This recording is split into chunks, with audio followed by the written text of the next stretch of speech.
E tivemos o duelo Fluminense e Manchester City. O Fluminense perdeu, de 4-0. Manchester City do Pep Guardiola conseguiu se sobressair diante do Fluminense do Diniz e fez 4-0. Nesse vídeo aqui eu vou explicar mais ou menos quais foram as ideias e estratégias dos treinadores no jogo e por que o Fluminense acabou tomando esse 4-0 e não conseguiu vencer o time de Manchester que conquista o primeiro título mundial. Para me ajudar aqui, eu vou usar o campinho que dá para explicar melhor, né? O Fluminense em vermelho, o City em azul. O que aconteceu no jogo? O Fluminense tomou um gol logo de cara, mas depois disso, o Fluminense até que conseguiu ter posse de bola, conseguiu fazer o que sabe fazer bem, que é a saída curta para ter posse de bola. Ali, por um período do jogo, chegou a ter 70 e poucos por cento de posse de bola em relação ao City. Só que tinha um problema. Que o que aconteceu? O City subia bastante para marcar a saída de bola do Fluminense. Subia até o meio de campo aqui. Subia até aqui para fazer a marcação na saída de bola. O Fluminense até conseguiu sair bem dali. Teve alguns momentos muito bons, assim, ali com 7 minutos. Ele teve uma posse de bola muito longa, mas o que acontecia? O City subia até aqui para roubar a bola. O Fluminense conseguia sair e quebrava essa primeira linha de marcação. Só que o City, em vez de vir pressionar para roubar a bola, ele voltava. Voltava e se posicionava na defesa bem compacto.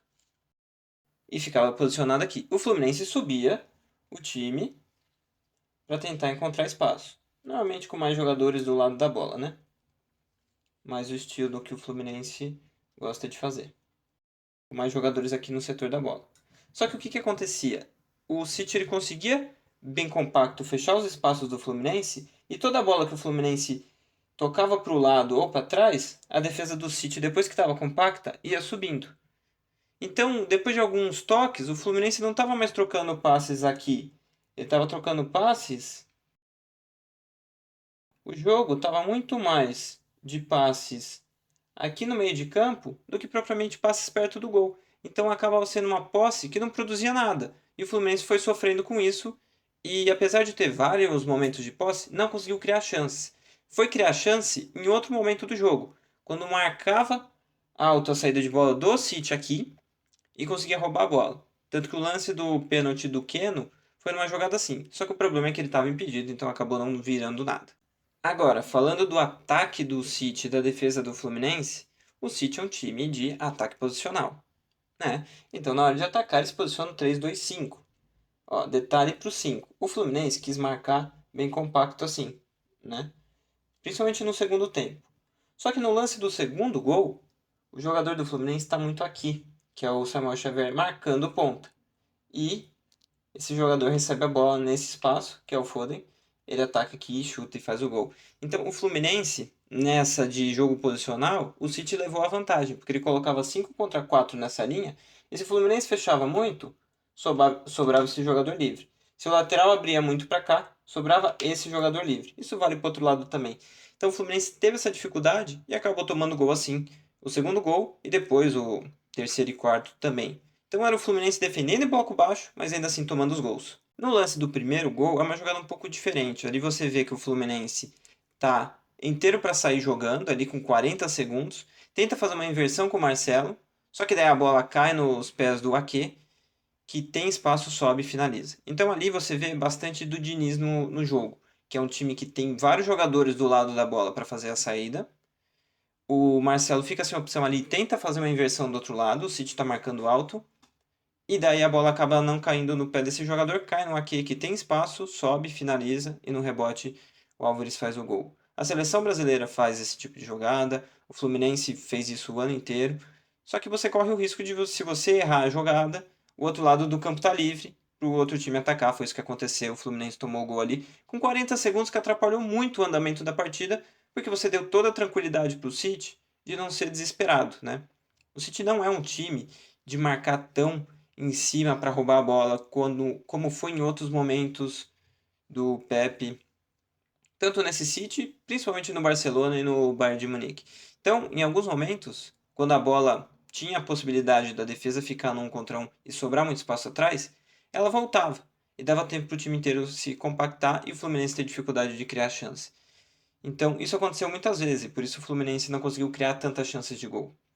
No final das contas, o Fluminense tentou ser o que ele é como equipe, né? Tentou ser um time de posse de bola, um time que aglomera muitos jogadores de um lado da bola para você ter superioridade ali e conseguir construir, e que sabe atacar rápido também.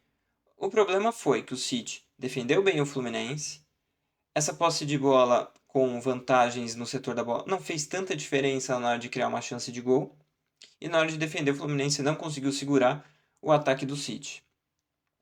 Então, quando a gente pensa em mudar a estratégia, eu até acho que talvez não funcionasse. Se o Fluminense fosse escolher por jogar o tempo todo compacto, se defendendo, para tentar aí anular o City, talvez não funcionasse, porque é um time que não está preparado para jogar a maior parte do tempo se defendendo. Tanto que o segundo tempo, quando o Fluminense teve menos posse e passou a maior parte do tempo se defendendo, foi o pior momento do time no jogo, que era o City com mais posse, o City criando chances, atacando o Fluminense que não tinha muito opções de jogadas e acabou perdendo o jogo, né? Acabou tomando mais 2 gols e criando só uma chance ali com o Kennedy, que entrou bem no jogo, né? No segundo tempo, o Diniz troca os jogadores para ter um time mais rápido, mais veloz na recomposição, mas também perde o controle de posse, então também acaba ganhando uma coisa, perdendo em outra, o time também não evolui. Acho que o Diniz fez o que ele queria fazer, ele jogou do jeito que ele queria. Isso foi interessante porque teve momentos de realmente posse de bola, então dá para dizer que ele conseguiu superar o Guardiola nisso, que é uma coisa que não faz você necessariamente ganhar o jogo ter posse de bola, mas se são dois times que querem ter a bola e você consegue ter mais posse de bola, quer dizer que você conseguiu se impor naquele momento. E o Fluminense conseguiu. Só que isso não gerou chances de gol, né? Então isso é um problema. E isso não fez com que a partida fosse pro lado do Fluminense, que já perdeu o jogo. Mas foi na convicção que eles têm, foi o melhor que esse time pode fazer e sabe fazer, que é esse controle, essa saída curta. Isso tudo funcionou dentro do jogo, se você parar para pensar. O que não funcionou foram erros técnicos. Acho que o Fluminense errou mais pela técnica do que pela forma. Acho que a forma em alguns momentos foi ruim, foi, mas eu acho que talvez nem seja o principal. Talvez se você fosse melhor na técnica, talvez você tivesse um resultado um pouco melhor, talvez não ganhar o jogo, né? Porque quando você entra num cenário em que o seu adversário é muito melhor que você nas peças, você vai ter que ser muito melhor que ele em várias coisas no jogo. E o Fluminense não conseguiu. Ah, então o Fluminense tinha que jogar todo fechado, igual, sei lá, o Palmeiras fez com o Chelsea? Talvez, mas o Palmeiras é um time que sabe fazer isso melhor. Marrocos jogou assim na Copa do Mundo contra Portugal e Espanha, mas é um time que sabe fazer aquilo. Não é um time que mudou totalmente a forma de jogar e passou a jogar defensivamente. É um time que já se planejou jogar assim. E o Fluminense não é um time assim. O Fluminense é um time de se arriscar, ir pro ataque, ficar com a defesa muito adiantada mesmo, sofrer às vezes mais gols do que poderia, mas isso ao mesmo tempo fez com que o time ganhasse a Libertadores. Então é aquela coisa, você pode ser um time agressivo e se dar bem com isso, como você pode ser um time agressivo e perder por isso. Então é aquela coisa, o Fluminense fez as convicções que tinha que tem como equipe, o que fez levar ele à final do Mundial de Clubes, mas não deu certo. Então eu acho que no final das contas foi legal ver o Diniz jogar desse jeito, não jogar de uma maneira tão diferente. O Santos em 2011, muita gente fala que o time saiu para jogar com o Barcelona e perdeu. Não é verdade. Aquele jogo, o Santos foi um time mais fechado e que não teve em momento algum qualquer chance, né? Até jogou com 3 zagueiros, o time do Santos não jogava com 3 zagueiros na Libertadores. O Muricy quis mudar para tentar segurar o Barcelona e não deu certo. Então talvez se o Diniz fizesse isso, talvez não desse certo. Mas a gente teria um problema, porque a gente não veria esse jogo do Diniz contra esse jogo do Pepe. E a gente pôde ver. Alguns momentos até foi interessante o Fluminense dominar a posse diante do time do Pepe. Só que isso não foi suficiente para ganhar o jogo, né? Porque a posse não ganha o jogo, claro, mas é uma das armas que você pode usar para ganhar o jogo, é o que o Fluminense gosta de fazer, é o que o Pepe também gosta de fazer, mas o jogo é mais do que isso, e nesse mais do que isso o Fluminense foi muito menos do que o City, e o City venceu, né? Era o favorito, bem favorito até, e conseguiu fazer isso valer dentro de campo. O Pep Guardiola é um dos melhores técnicos do mundo, acho que é o melhor do mundo. E quando você coloca o melhor técnico do mundo contra um Fluminense, que apesar de ser bom, é um time que tem um elenco inferior, a vantagem é muito pro lado do time do Pep. Mesmo sem o Haaland, mesmo sem o De Bruyne, tem o Julian Álvares, que é muito bom, tem o Walker, que é muito bom jogador, ele voltando para defender, ele segurava várias vezes os ataques do Fluminense, que tentava sair rápido, e ele roubava a bola ali ou acompanhava o ataque para ele não virar qualquer coisa. Tem o Ake, que é zagueiro, mas consegue fazer uma finalização de fora da área, que acerta a trave numa finalização muito boa. Zagueiro ou lateral, né? Ele joga em várias funções. Então, assim, é um futebol muito completo do City. Então, qualquer time ia ter dificuldade.